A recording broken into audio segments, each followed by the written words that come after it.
47 mil alunos hoje na base, 200 e poucos mil seguidores lá no Instagram e muitas lives, muito conteúdo aí que a gente já produziu. A gente só conseguiu estruturar a empresa porque eu entendi a missão do meu negócio. No nicho de direito, quem atua nesse nicho de educação jurídica sabe que a legislação ela muda muito. Então, o primeiro ponto que a gente tem que ficar atento é o que tem de novidade jurídica no mercado. Numa ação trabalhista, eu posso resolver 500 dores numa única ação, num único processo. O faturamento não quer dizer nada, o que quer dizer é o lucro líquido que você tem, o que sobra na conta ali.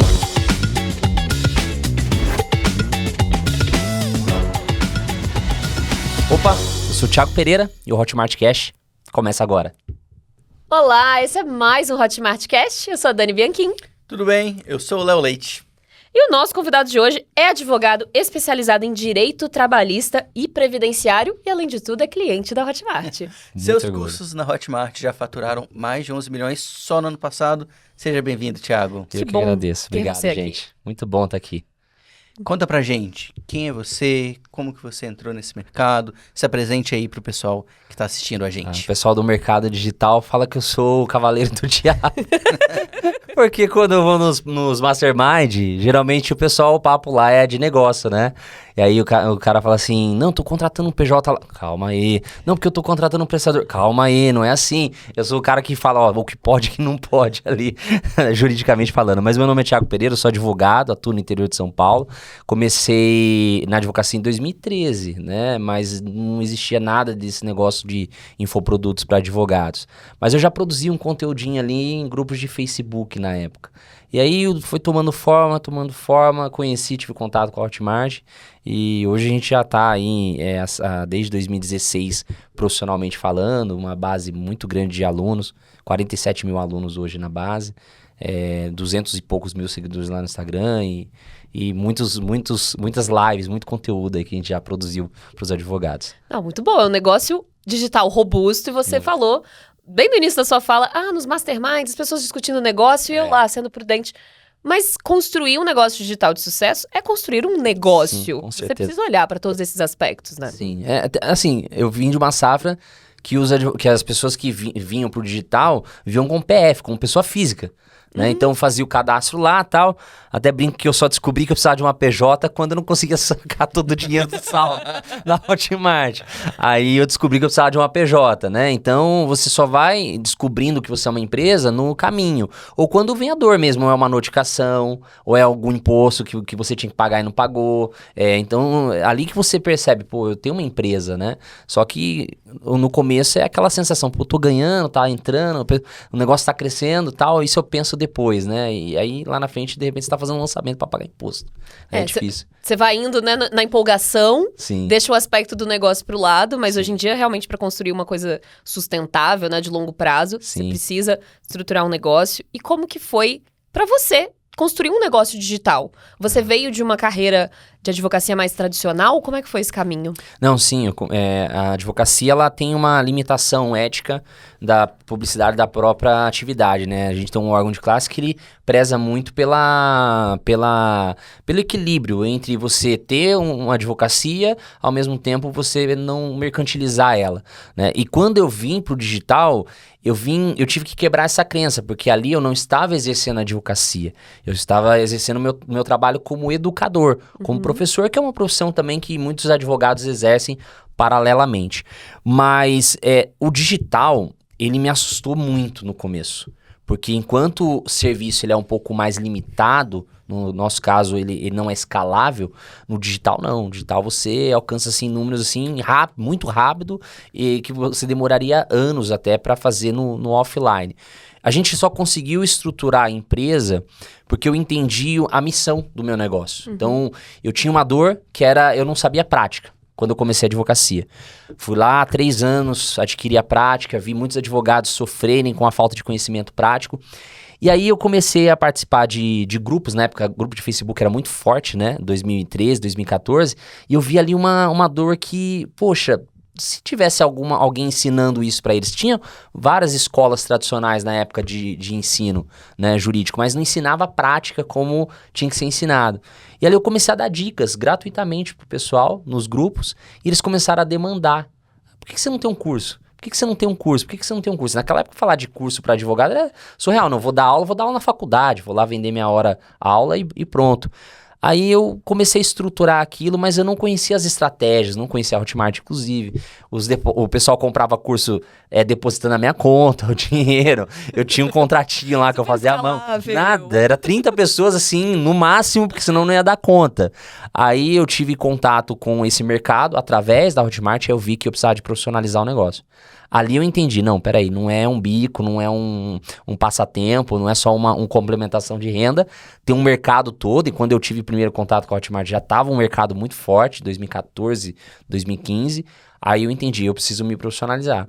Mas ainda assim demorei para contratar, para estruturar a empresa como um todo, fui levando as coisas sozinho, tinha PJ, sofrendo, perdendo cabelo, ficando doente, aí depois o mercado tá se profissionalizando e muda muito rápido, né? Aí a gente tá aí como a gente tá hoje.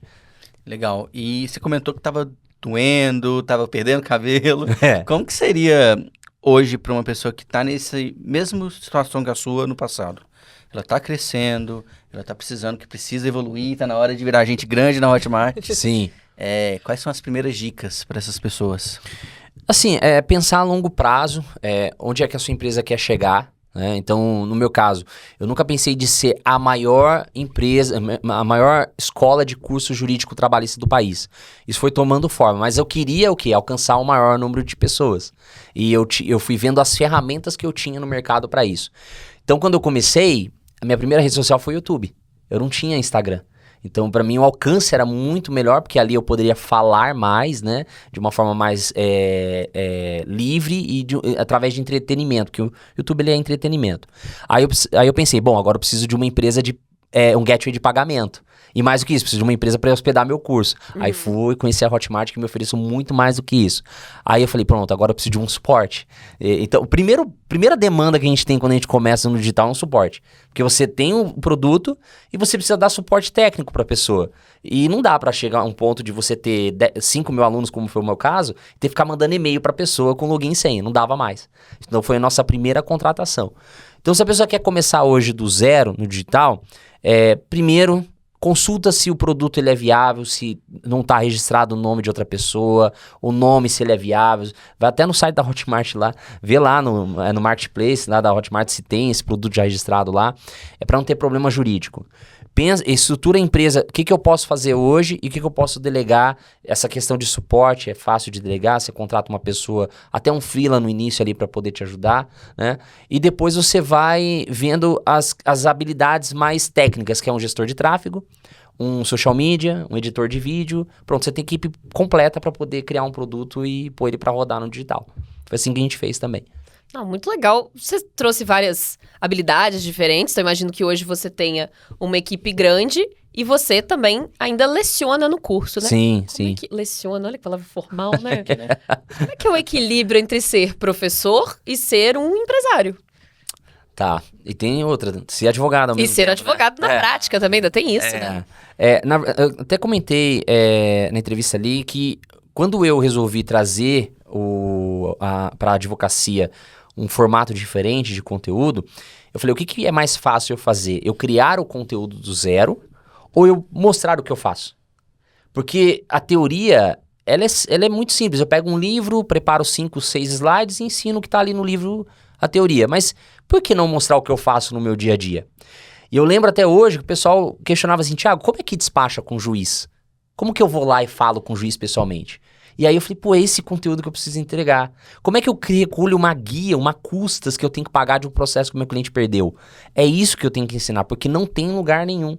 Então o filtro que eu usei para poder produzir conteúdo foi esse.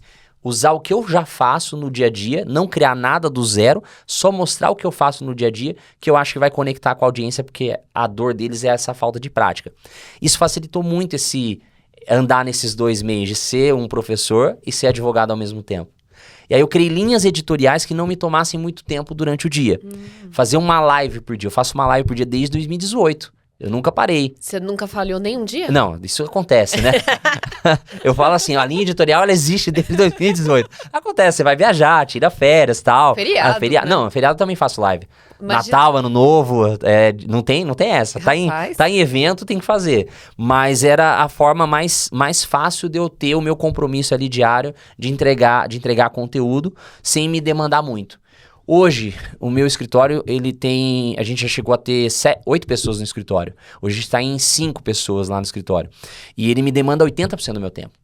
Então, muito embora a minha empresa de educação ela seja muito maior que o escritório é o que me demanda mais tempo. Por quê? Porque ali é a fonte da minha produção de conteúdo. É dali que vem a minha autoridade. Então, eu olho ela com muito mais carinho. Porque é dali que eu tenho tudo que eu vou construir de conteúdo pro meu perfil, é o que eu faço no dia a dia. E aí isso facilitou muito de eu transitar de um lado para o outro. Só que o advogado ele não aprendeu a ser empresário. Porque a gente não pode mercantilizar a nossa profissão. Eu tive que participar de grupos de mastermind, por exemplo, para entender o que é o nosso mercado e como ser empresário de infoprodutos. No meu caso, uma escola de educação. E aí eu comecei a trazer dentro da minha rotina do dia a dia também o conteúdo de gestão. E aí, aquilo que eu faço na gestão dos meus negócios, eu também ensino para minha audiência. Então, isso facilita muito, né? Você consegue transitar entre os dois assim facilmente. É só abrir a câmera do celular e mostrar o que você tá fazendo no dia a dia. Simples assim. Suas experiências como empresário, como advogado, servem de conteúdo pro seu negócio. Meu negócio. Muito bom. E você tem uma equipe hoje que te apoia? Quem te ajuda na criação dos conteúdos? Como que você consegue equilibrar, né, todas essas coisas com quantas pessoas aí? Hoje a gente tem 4 pessoas na equipe. Até então a gente tinha 2 PJs, prestadores de serviço, que eu entendo que são atividades que dá para você terceirizar, que é um videomaker e uma designer.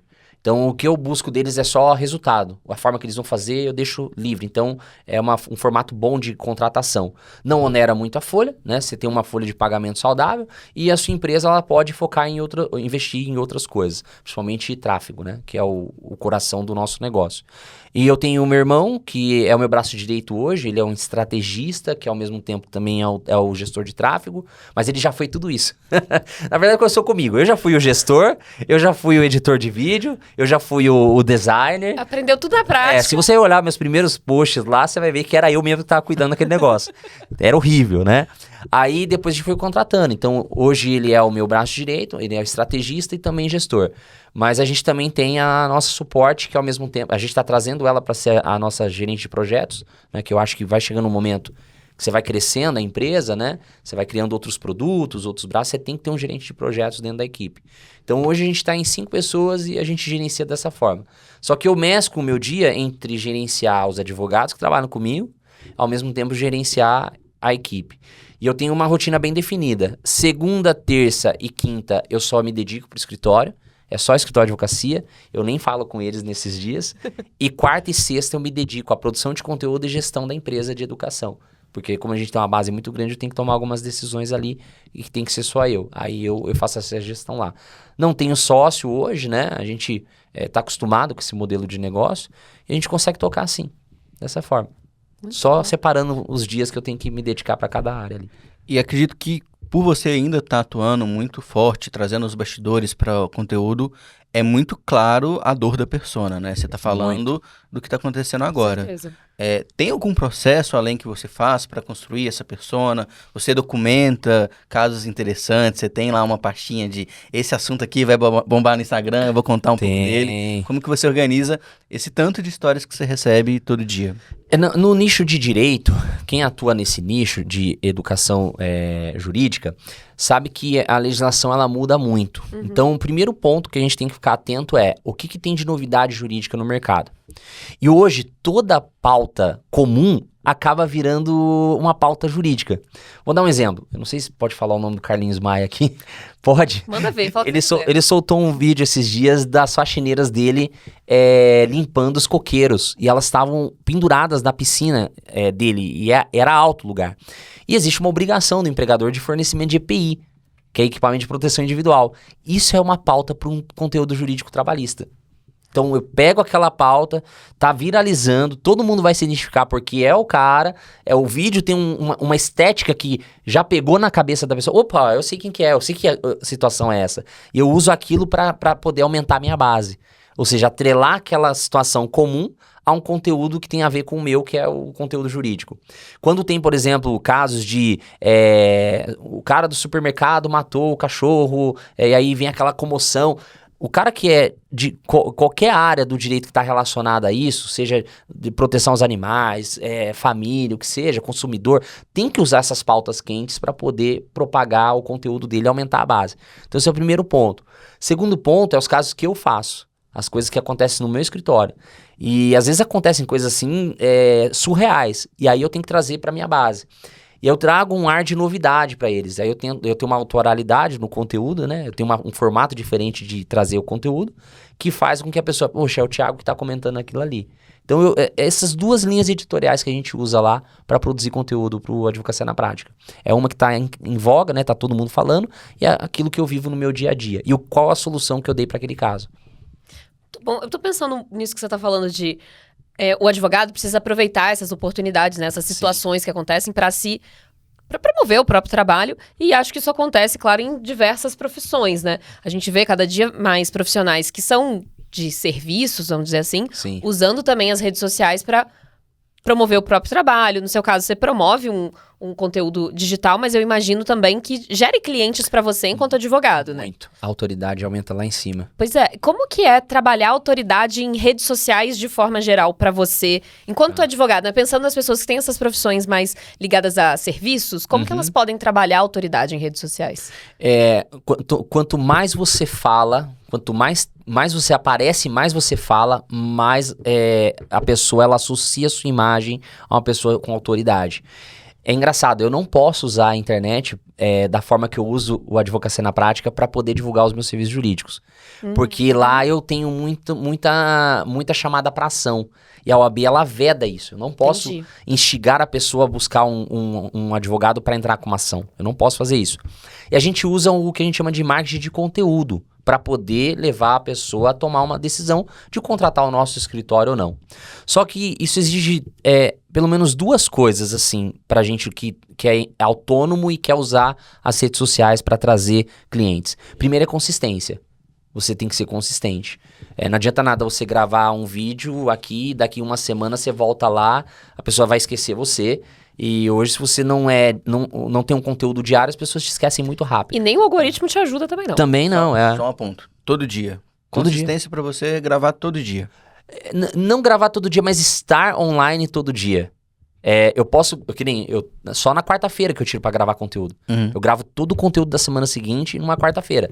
Só que, por mais que eu poste esse conteúdo, o algoritmo ele só leva até um certo ponto. Então eu não quero ficar refém do algoritmo. Aí que vem as lives, porque as lives eu gero um relacionamento diário com a minha audiência. E hoje tem muitos escritórios de advocacia que usam a live como uma forma de... Tipo como se fosse um jornal nacional. De estar todo dia na casa da pessoa. Então esse formato ele dá mais resultado, porque primeiro que essa consistência ela gera na cabeça da pessoa, opa, 9 horas tem live do doutor fulano de tal. O que será que ele vai falar hoje? Aí você adianta o assunto, a pessoa, nossa, eu conheço uma fulaninha que tem esse problema. Vai lá e compartilha teu conteúdo pra ela. E é viral, é uma coisa assim muito viral, ainda mais na nossa área, que é a área trabalhista e previdenciária. Né? Tem muita gente com problema de aposentadoria e tem muita gente com problema de emprego. Ou seja, o próprio empregado ou o empregador. Então viraliza. Essa é a primeira coisa, consistência. Segunda coisa é autoralidade. Porque... conteúdo por conteúdo tem hoje em qualquer lugar. E os que mais se destacam é aquele que é mais autoral. Seja no formato, seja na linguagem da pessoa, até mesmo às vezes no sotaque. Até mesmo na paleta de cor que a pessoa se veste. Se ela tá o tempo todo ali com a mesma roupa, a pessoa começa a associar, é o fulaninho. É um jargão que você usa, um tipo de identificação que você fala com o seu cliente. Tem muita gente hoje, advogado que coloca no perfil, ajuda pessoas a conseguirem a sua melhor aposentadoria. É a missão que ela coloca lá. Se ela consegue criar um inimigo em comum, criar uma narrativa para poder conversar com essas pessoas... Vamos pegar um exemplo na área previdenciária. Qual que é o inimigo em comum do aposentado ou do segurado? É o INSS. Se eu trazer isso para a minha comunicação, de tempo todo bater no INSS, de bater de frente com o INSS, eu ganhei o cara, porque esse advogado tá do meu lado. Então é uma forma de você grudar na cabeça do seu cliente sem infringir o código de ética. Que é o que você estava falando da persona, né? Você tá atacando exatamente as dores que a sua persona tem, e você sabe porque você vive isso no dia a dia. Isso. E você incorpora no seu conteúdo pra gerar identificação. Sim. Isso serve pra qualquer autônomo, tá? Sim, Ele só tem que identificar qual que é a dor do cliente final dele, quem que é o inimigo em comum do cliente final dele, e ele criar uma crença ali. Trazer uma crença pra esse cliente, ó. O meu produto, o meu serviço é a única solução pra resolver o teu problema. Ou pra te satisfazer o desejo que você tem. É a receita de bolo. E aí, eu vou continuar no assunto da persona que me interessa. Você manja muito de persona, tem comunicação direta com o cliente, mas são duas personas. Diferentes. São dois perfis, né? Isso. Como que... Você já comentou que tem algumas diferenças de comunicação, mas como na hora do conteúdo você separa? Isso vai para um, isso vai para outro. Porque você está produzindo conteúdo todo dia. E acredito que virar a chavinha não seja tão simples assim nos primeiros momentos, né? E muitos advogados acabam, quando eles querem produzir conteúdo para cliente final, eles cometem esse erro de falar como se ele estivesse falando com outro advogado. A linguagem, técnica. Eu acredito que um médico também, eu já vi conteúdo de médico, já vi conteúdo de contador. O cara tá achando que ele tá falando com outro contador. Então, como é que eu viro essa chave? Eu elenco as dores. Então, tipo, as dores são diferentes de cada avatar. Quando, por exemplo, eu vou fazer um conteúdo para advogados, eu quero falar sobre gestão, que eu sei que é uma dor dele. Forma de remuneração de funcionário, como que ele gerencia prazos dentro do escritório. Não é uma dor que o meu cliente final tem. Então, o meu cliente final tem, a dor dele é o quê? Como que ele consegue aposentar, a empresa que não tá pagando ele corretamente, ou o empregador que quer mandar alguém embora e não quer ter problema com a área trabalhista. Então, eu separo bem as dores e cada dor pode virar um conteúdo, ou uma linha editorial. Eu posso ter uma live que a gente faz lá, de sexta-feira, que é a live do CEO, que é uma live que eu quero falar só com o gestor de escritório. É uma live que só vai tratar dessa dor. Que nem assim, quando eu vou falar com o cliente final, primeiro, eu preciso me colocar como amigo da pessoa. Então, ó, eu começo assim, eu sei que parece difícil pra você, mas eu tô aqui pra te ajudar a entender esse tema. E aí eu começo a discorrer o tema. Sem juridiquês, sem termo técnico, sempre explorando a dor, mas pensando no quê? Não falando do meu serviço específico, mas a transformação que ele vai ter com aquilo que eu posso resolver para ele. Então, um aposentado, por exemplo, eu falo para ele, olha, um planejamento previdenciário pode te ajudar a construir aquele puxadinho que você quer lá na frente. É uma renda extra, uma aposentadoria, você pagar as contas que você tem. Ele não quer saber que a lei tal garante para ele o direito tal, que isso quem vai ter que saber é o advogado, não é ele. Quando eu vou falar com o advogado, não. Aí eu já falo a linguagem do advogado. Porque o despacho que o juiz vai dar, você vai ter que fazer um agravo de instrumento assim, assim, assim, assado. O cliente não quer saber disso. Agora o advogado quer. Então é assim que a gente faz essa diferenciação. Eu gosto quando ele falou, quando o despacho, a gente já se olhou aqui, tipo, o quê? Que o juiz faz? Juridiquês. Ou seja, se fosse um cliente final meu, você já tinha fechado a tela, né? Você já tinha rolado pra cima, né? Conteúdo. E você consegue trabalhar todos no mesmo perfil de Instagram, né? Você ter esses perfis diferentes te acompanhando lá. Eu tenho dois perfis específicos, um para cliente final e o outro para o advocacia na prática, por uma questão do próprio código de ética, né? A gente tem que separar isso. Até mesmo quem é autônomo e tem um órgão de classe, ele precisa fazer essa consulta antes, né? Agora médico pode, por exemplo, usar o antes e depois, antes não podia. Né? Pelo que eu fiquei sabendo. Não podia? Não podia? Não podia. Se eu não me engano, agora ele pode usar a prova social. Então, quem vai começar hoje como creator, ele tem que. Se ele tem um órgão de classe, seja engenheiro, contador, médico que seja, ele tem que pesquisar para ver se pode. O nosso é o mais restrito que tem. É um dos mais restritos, se não o mais restrito. Então, essa é a pesquisa que a gente fez. Então, eu tenho um perfil só para advogados e eu tenho um perfil para cliente final. Lógico, vai aparecer cliente final lá no outro perfil? Vai. Por quê? O nosso mercado hoje, da advocacia, a produção de conteúdo ela é o único meio para prospectar online. Então, ficou muito forte. Na cabeça do cliente, ele não quer saber se você está ensinando advogado ou não. O que vai filtrar é o conteúdo em si. É o que vai segmentar o público. Por isso que às vezes a gente perde seguidor lá, porque é cliente final, que ele bate lá, ele acha que tá falando com o advogado, que tá querendo vender alguma coisa pra ele, não é. Ele tá vendo, é um advogado que tá ensinando outros advogados. Aí ele acaba saindo. Agora, no perfil do escritório, ele tem toda uma temática. A gente até escreve, é o escritório, advocacia, Thiago Pereira Advocacia, tem uma linguagem diferente, tem mais de um advogado falando lá, que não sou só eu, né? Então é diferente a linguagem, são dois perfis diferentes, tá? Boa. E aí falamos dos dois perfis diferentes de alunos. Você tem também dois perfis, literalmente, né, de redes sociais. Sim. Como que você trabalha a evolução na jornada desses alunos com o seu negócio, independente de ser um advogado querendo aprender ou de ser o cliente final, como que você acompanha essa evolução na jornada? Tá. Bom, a gente tem a nossa... para a empresa de educação, a gente tem a nossa escada, a gente tem a nossa esteira de produtos. Né? Então, a gente começa com front-end, que vai resolver uma dor urgente, leva o cara para um outro problema que ele vai ter depois que ele adquire esse produto, resolve a dor dele, depois vai para um curso mais robusto, um treinamento, um programa mais completo, e depois vai para uma mentoria, que é a escada normal que o digital tem hoje. A gente a gente mede isso através dos depoimentos, através do feedback, do NPS do nosso cliente. Então eu vou conduzindo ele, mostrando, olha, você hoje tem uma dor urgente, você resolve com esse produto. Ah, tem uma segunda dor aqui que você quer aprender uma coisa mais profunda, tem esse outro produto.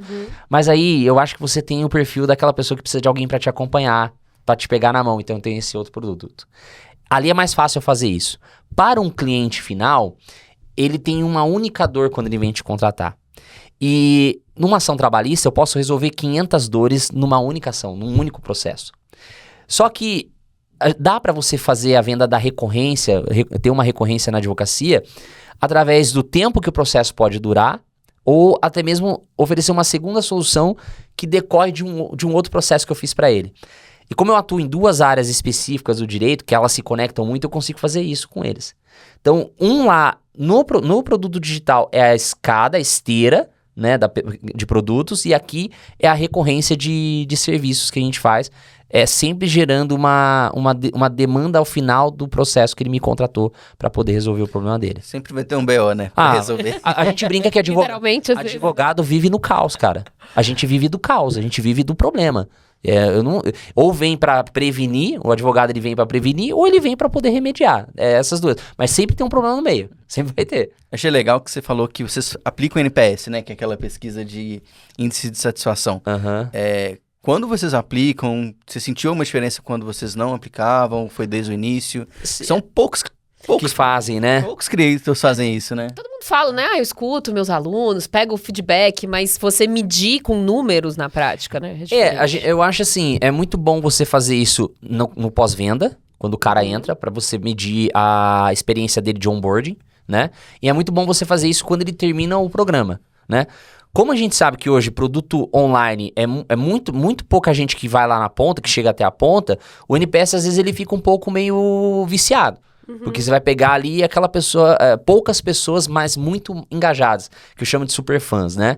Então a gente faz esse NPS através de concurso de depoimento, ou até mesmo por formulário que a gente encaminha para a pessoa. E eu acho que o dia a dia do creator, ele falar com a audiência pessoalmente, principalmente no próprio direct do Instagram, ou até mesmo na área do aluno, também é um bom NPS. Ali a pessoa está mais livre para poder falar com você e você não está conduzindo ela através de perguntas específicas, né? Se deixa mais aberto para ela. Mas eu percebi o seguinte... O NPS, quando você não faz o NPS, você vai muito da sua cabeça. O que você acha que tá bom, o que acha que tá ruim. E é a pior besteira que tem para um creator. Agora, quando a audiência tá falando através do NPS, o que tá bom, o que não tá bom, e até bom por conta da ferramenta, né? A própria ferramenta, às vezes, é alvo de NPS. Muitas das coisas que a gente traz aqui para a Hotmart Solução vem do NPS que a gente faz com os alunos. Mas muita coisa de solução que vocês trazem para eles, tipo assim, aquele cara que nunca teve a vontade de falar, ou eu não dei a oportunidade, e de repente, nossa, eles solucionaram o meu problema, né? Então, é muito legal. A gente faz esse NPS lá também. Bem legal. Muito bom. E eu sei que vocês usam o Club, né, pra estudar o conteúdo de vocês. Sim. E é legal pra vocês também acompanharem o engajamento, né? Você comentou isso. Sim. O NPS às vezes tá enviesado, porque nem todo mundo vai até o final, né? Isso. O Club pra gente, eu sempre usei o Club, desde quando eu tô na Hotmart. O que é legal do Club pros nossos alunos? O meu aluno, ele tem o costume de comprar 50 cursos. E não só meus, mas de outros infoprodutores. E no meu mercado, 90% usa o Club. Então, quando o cara compra um curso meu, e ele já teve essa experiência lá de um outro professor, o NPS dele vai ser até melhor, porque ele já tem experiência com a ferramenta. E com um único e-mail, ele consegue acessar tudo ao mesmo tempo. Isso pra mim foi genial. E facilita muito o meu suporte, porque imagina, eu faço a venda Aí eu tenho que mandar ele para uma outra ferramenta, aí é 2 empresas diferentes que eu tenho que ficar conversando, né? Agora, quando é uma única empresa, ele com um único e-mail ele consegue acessar tudo ao mesmo tempo, facilita demais. Facilita muito. Tem algum caso que te marcou muito dos alunos que teve alguma transformação muito positiva, que você foi acompanhando ali o feedback? Teve uma pessoa de Santos, um aluno de Santos, ele não comprou o meu curso. Ele participou de um evento meu e ele queria muito falar comigo no final do evento. E aí, olha que engraçado, ele não conseguia falar comigo, aí ele mandava mensagem no suporte, aí o suporte não estava entendendo muito o que ele queria, porque ele mandava uma história inteira. E no final tinha umas fotos. A gente não abria as fotos dele. Aí teve uma vez que ele me chamou no direct, eu falei, você é o fulano que tá mandando umas fotos pra gente e tal? Aí é isso. Quando eu fui abrir as fotos e li a história dele, ele era um cadeirante paraplégico. E ele queria muito entrar no curso, ele queria muito comprar o meu curso. Eu dei pra ele o curso. Falei, eu vou mandar pra você o acesso e a menina do suporte vai te ensinar como que você acessa. Ele já tinha cadastro na Hotmart. Facilitou demais a vida dele. E eu lembro que ele fala que ele mexia através de... ele tinha uma ponta na testa, que ele mexia na tela do computador com uma tipo um bastãozinho assim, sabe? Então facilitou muito pra ele o onboarding dele. Então isso foi uma coisa que me marcou bastante. Ele já conhecia a ferramenta já. Então foi muito mais fácil fazer o onboard dele lá dentro. E foi uma história assim bem legal, porque depois ele veio, deu depoimento, não gravou depoimento, ele mandou pra gente no direct que ele tava muito feliz, que ele tava mais seguro pra advogar e tal. Muito legal isso. É muito bom. No fim das contas é sobre isso, né? Sobre essas transformações. Sobre esses impactos, né, que a gente faz, né? Mudando um pouco de assunto. Sim. Eu confesso que eu tô um pouco impressionado, né? Porque é live quase todo dia, são 2 perfis, 2 personas. Sim. E ainda vai... não sei conjugar o verbo, né? Vai atuar como advogado. Advogar. Audiência. Começou no YouTube. Pelo que você me falou no início da sua história no digital, você era uma pessoa muito atuante nas comunidades do Facebook. Isso. Então é uma pessoa que tem muitos pontos de interação nas redes sociais. Bastante. E agora tem mais uma, TikTok. Amo, de paixão. Entendi. Tá. Como que foi? Mais o TikTok agora, como que tá sendo essa vinda pra essa nova rede social, né? Muita gente ainda não tá explorando direito ainda. Então, eu sou uma delas, por isso que eu fiz essa reação. Tipo assim, verdade. O que acontece com o TikTok pra gente, né? Pra cliente final, ele é ideal. Eu conheço advogados que estão riquíssimos porque começaram lá no TikTok, com a produção de conteúdo. É um conteúdo viral... o algoritmo deles é muito bom, o alcance é muito bom, o alcance é orgânico. Você não precisa fazer muito esforço para poder alcançar as pessoas ali dentro. Para o cliente final, ele é ideal, a gente tem lá o nosso canal. E assim, em 2 semanas, 15 mil seguidores, não sei quantas mil visualizações, 220 mil visualizações num vídeo, traz cliente de lá também. Para o Advocacia na Prática, a gente tem um problema, que é o lead que vai lá, ele não vai lá para consumir conteúdo.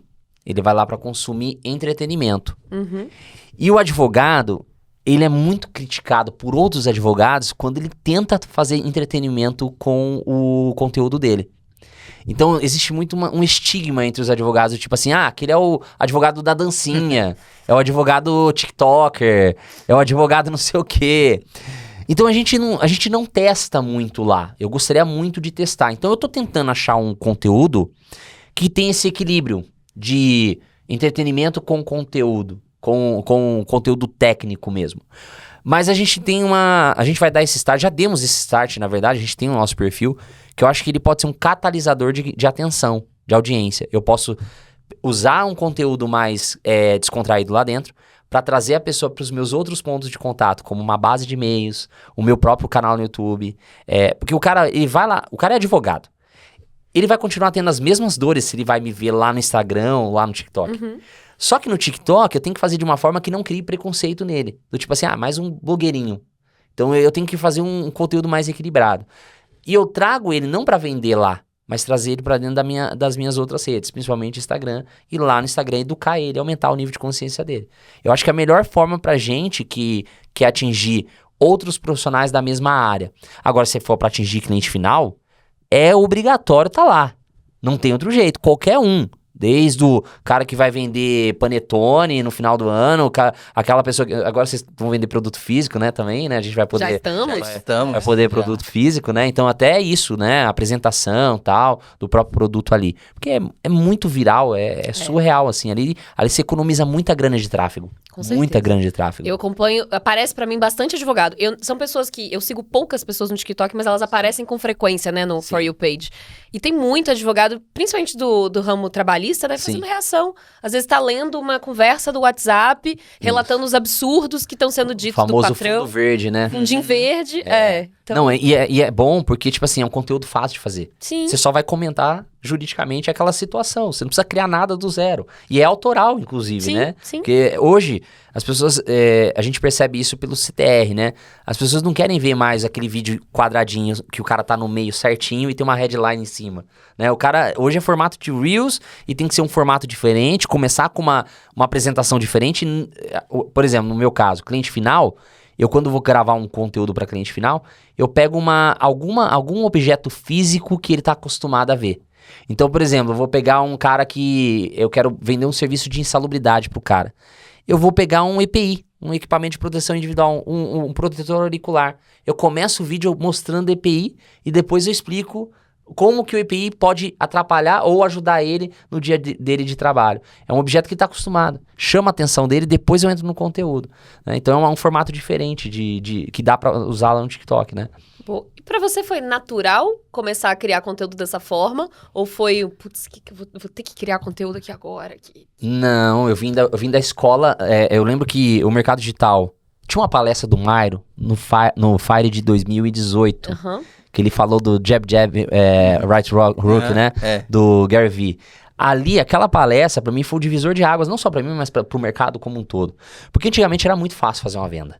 Você colocava uma campanha no ar, um único público, colocava um único criativo, o cara entrava na página de inscrição, ia lá e comprava o produto. Ou fazer lançamentos também era muito fácil. Só que depois a gente começou a ver o quê? Que o jogo da influência, ele te ajuda a vender muito mais e muito mais barato, né? O custo por aquisição fica mais barato. E a produção de conteúdo, pra mim, ela já foi natural nesse momento, porque eu já produzia conteúdo. Eu comecei em grupos de Facebook produzindo conteúdo gratuito. Só que foi difícil quando eu comecei lá atrás, em 2014, 2015, a produzir conteúdo. Porque eu não tive contato nenhum, não tinha referência. Você fala assim, qual que era a sua referência de infoprodutor na época que produzia conteúdo? Ninguém, porque ninguém fazia. Os grandes nomes do mercado mesmo começaram a fazer depois, né? Inclusive lá fora, né? Então a gente não tinha essa referência. Foi difícil pra mim, porque eu nunca fiz teatro, nunca fui apresentador, eu era só um advogado, um autônomo, mas depois dessa palestra, desse novo tchan do mercado, tipo assim, ó, você precisa se relacionar com a audiência. Aí eu entendi, bom, então vamos fazer um conteúdo mais autoral aqui.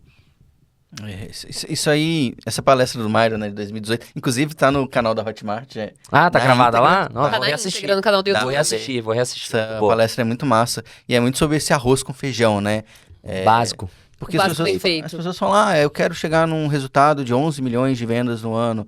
É óbvio que tem um caminho, né? Mas quando você conta essa história de eu estava lá todos os dias no grupo do Facebook, sim, ajudando outras pessoas, né? É o básico do marketing digital, né? Ajudar outras pessoas. Ô, Léo, eu acho que hoje a gente já viu muita gente grande entrar no mercado e muita gente sair. Sim. Principalmente depois da pandemia. A gente teve uma ressaca pós-pandemia em 2021, 2022. Eu vi muita gente que fez 7 dígitos fácil não se manter no mercado. E o que eu analiso dessas pessoas e o que eu vejo quem tá desde o começo e ainda se mantém no mercado, cara, é a consistência com a audiência, é o compromisso com a audiência. E o compromisso é você tá lá mesmo, todo dia. Quando não puder, beleza, não dá, mas é uma coisa que você tem que estar todos os dias batendo na porta do cara ali. Sim. Mesmo que às vezes o cara não queira. Então tem pessoas que vêm no perfil, continuam lá. Agora, quem não tá disposto a pagar esse preço de produzir uma live por dia, ou pagar o preço de produzir conteúdo constantemente, esse cara tá mais interessado no resultado final do que no legado, em construir o negócio. Pra mim, hoje, o meu negócio ele só é saudável enquanto eu produzo conteúdo. Porque se eu parar de produzir, eu garanto que as pessoas me esquecem, meu perfil vai ficar ali perdendo cliente todo dia, os próprios alunos vão esquecer de mim, e às vezes a gente fica pensando assim, qual que é a próxima jogada do marketing digital para fazer múltiplos 7 disso? Tá sempre lá, meu amigo, é produzir seu conteúdo, pronto, acabou. Sempre foi isso. É fazer o arroz com feijão bem feito. Sim. Arroz com feijão, conexão. Parece que a gente tá falando 10 anos a mesma coisa e a galera é o que entende. funciona, né? É porque o pessoal é muito assim, o digital muda muito rápido, Sim. né? Só que se você for ver, os resultados continuam sempre os mesmos. Mas é porque também muita gente desiste, né, nos primeiros. Porque a primeira live, o primeiro conteúdo, É difícil. realmente Você vai começar com 0 Vai ter pessoas lá. pouco view, você vai ter pouco engajamento. Só vai ter seus parentes lá. Dando uma moral ali, né? Os amigos. É normal. E assim, no fim das contas, o marketing digital é o marketing tradicional num formato diferente. Com ferramentas diferentes, né? Sempre então, foi assim. No episódio que a gente entrevistou o João Branco aqui, a gente falou bastante disso, né? No fim das contas, é o marketing de sempre, usando o meio online, que você consegue atingir muito mais pessoas, você tem uma variedade de linguagem maior, Sim. mas as premissas São as continuam mesmas. Vamos pegar um exemplo de atores da Globo. Aqueles atores dos anos 90, anos 80. Eles só são o que são, ou foram o que foram, porque eles estavam sempre nos horários nobres. Sim. Eles estavam sempre ali.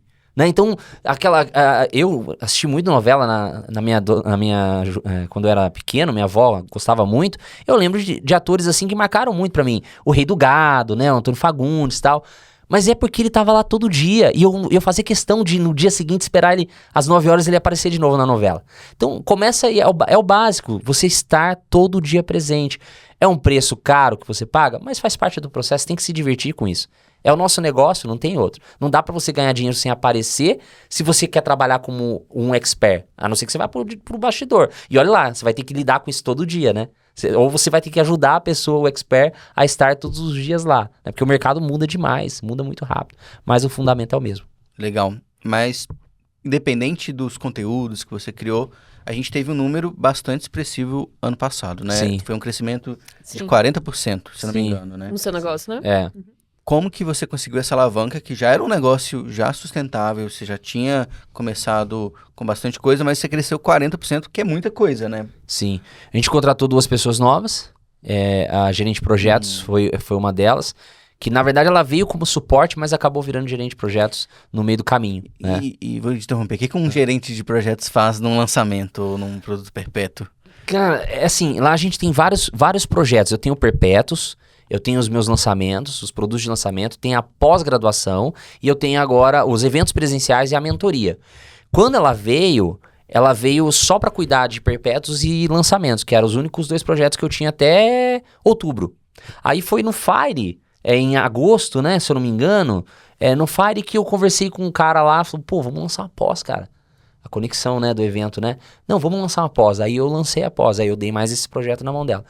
Hoje ela não é uma líder, mas ela me ajuda, tipo assim, me cobrando. Thiago, tem que fazer isso, tem que fazer aquilo, tem que fazer isso, tem que fazer aquilo. E cuidando dos prazos, né, do que tem que ser entregue. Ela mantém tudo rodando ali, Sim, né? sim.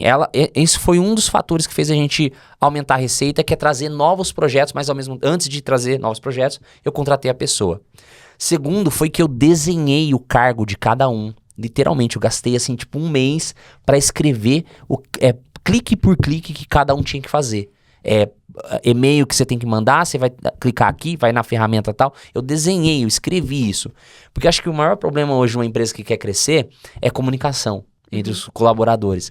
Agora, se o cara já entra com by the book, com um manual escrito do que ele tem que fazer, e você só senta do lado dele e faz para ele ver como é na prática, você não tem problema de comunicação. Todo mundo se conversa. Então, a gente aumentou a equipe, antes de aumentar a equipe, desenhamos o que cada um tinha que fazer, depois contratamos, aumentamos o número de projetos para gerar mais receita, para não ficar dependendo, né, só de lançamento e perpétuo. E também foi meu comprometimento com conteúdo. Eu dei um up no conteúdo. Eu já fazia as lives diárias, mas eu comecei a fazer lives temáticas. Lives que conectavam mais, a retenção era maior. Então, por exemplo, uma live temática que a gente fez o ano passado inteiro, que deu acho que de janeiro a outubro, foi a leitura da CLT. Eu li todos os artigos da CLT em cada live. São mais de 900 e poucos artigos. E eu comentava a prática, como aplica na prática cada artigo daquele. Legal. E você vê, é um conteúdo simples de fazer, que eu não preciso tirar da minha cachola, tá na lei, né? Eu só explico como que ela funciona. E reteve muita gente. Então, muita gente veio pro perfil por conta dessa produção de conteúdo mais intencional. E eu sempre falo do produto, né? Eu gosto muito da filosofia iPhone. O meu produto ele tem que ser o iPhone dos cursos jurídicos. Então, todo o conteúdo que eu produzo, eu gero uma tipo assim, ó... você dá um pirulito pra pessoa, mas você não entrega. Só mostra, sabe? Pra gerar uma vontade ali, né? Isso, eu sempre falo do meu produto. Em todos os vídeos que eu faço, todas as lives, eu falo do meu produto principal. E aí gera esse desejo e ajuda na venda também. Acho que foi isso. Acho que foi isso que fez a gente gerar os 11 milhões ano passado. Pessoas e conteúdo. Quem diria? Quem diria? Mas isso é muito legal em relação às pessoas, né? Porque você cuida de clientes da Hotmart, né? Sim. E muitos deles ficam querendo pegar algum um caminho que eu vou pagar um PJ, talvez eu não vou investir no Vai ser mais fácil, né? Não vou investir na cultura da minha empresa. Sim. E você está mostrando que isso é responsável também pelo crescimento, né? Sim, deu uma palestra uma vez sobre como você ter uma folha de pagamento saudável, evitando um risco trabalhista. Tem uma análise de risco que a gente também faz, porque hoje você abrir um CNPJ, você tem um risco de sofrer uma ação trabalhista. E eu falei sobre alguns cargos estratégicos que não podem ser PJs e alguns que podem, uns que tem que ser CLT e tal. Só que o pessoal cresce e pensa mais no faturamento, né? E eu acho que faturamento não quer dizer nada. O que quer dizer é o lucro líquido que você tem, o que sobra na conta ali. Agora, se você quer pagar o preço de contratar um PJ e de repente você tem que fazer um lançamento para pagar esse cara lá no final numa ação trabalhista, e o judiciário ele não tem dó, não importa se o dinheiro está na conta, não importa se é o que você usa para fazer tratamento de alguém, para pagar medicamento, vai ser bloqueado. Então, como que dá para crescer saudavelmente nesse mercado, né? Pensando assim, cultura. Acho que a cultura é a voga do momento, todo mundo falando sobre cultura, né? Você quer enriquecer através dos seus funcionários ou você quer enriquecer junto com eles? Então a gente sempre pensou nisso. Eu quero dar oportunidade daquele cara que é PJ, se ele quiser trabalhar comigo como CLT, eu tenho que dar essa oportunidade para ele. Ou se ele não quer, mas quer ter liberdade para trabalhar com outra pessoa, também não posso impedir.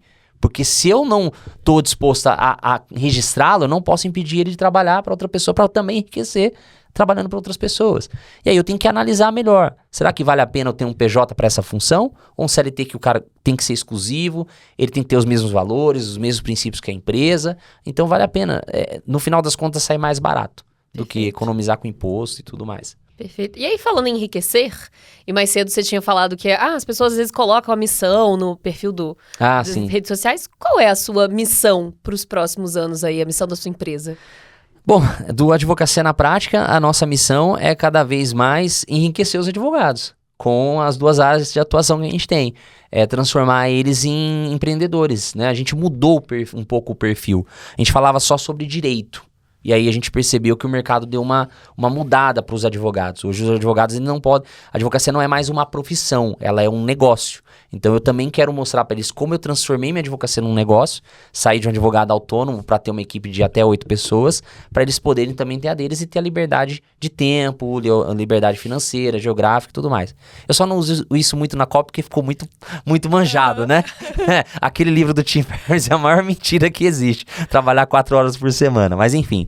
E para os nossos clientes, a gente tem uma missão específica de entregar para eles a melhor aposentadoria, melhor sossego para o resto da vida, e para o nosso cliente trabalhista, ele garantir aquilo que ele lutou tanto para ter, que é o direito trabalhista dele. Essa é a nossa missão. Muito bom. E para quem quiser acompanhar mais sua missão, quais são as redes sociais? As duas? As duas? Coloca aí pro pessoal. Vamos lá, o Advocacia na Prática é @advprática e o escritório é Thiago Pereira _ADV. Esses são os nossos perfis lá no Instagram. Muito bom. E eu quero o pessoal que está em casa aí acompanhando, além de lá, seguir essas redes sociais. Quero que vocês deixem aqui nos comentários também o que vocês mais gostaram de aprender aqui hoje. Melhor resposta, quem sabe, pode estar aí ganhando um kit do Hotmartcast. Que legal. Eu vou colocar a minha lá. Não, você já vai ganhar. Então tá bom. O apresentador, o convidado aqui já ganha também. O apresentador também vai ganhar. O apresentador vai querer ganhar. O ato falha aqui. Direito adquirido, hein? Olha lá. Thiago, muito obrigado. Eu que agradeço. Obrigado aí por todos os ensinamentos e... Muito bom, muitíssimo obrigada. Aprendi bastante. Eu amo que toda conversa que a gente tem aqui, eu saio com uma coisa nova na cabeça. Então, quero... Você sabe que um dia você não pode contratar PJ. É isso, sabe? O dia que eu for da minha empresa, precisa ter é isso aí. Muito bom, muitíssimo obrigado por tudo que você compartilhou com a gente. Eu que agradeço. Obrigado pela oportunidade. E continue inovando, porque ajuda muito o nosso mercado e ajuda muito a vida dos nossos alunos também. Boa. Muito obrigada a todo mundo que acompanhou. E não esqueçam que o Hotmart Cast está no ar sempre no YouTube, nas plataformas de áudio, toda segunda e quarta. Até mais. Tchau, tchau. Até mais. Tchau, tchau.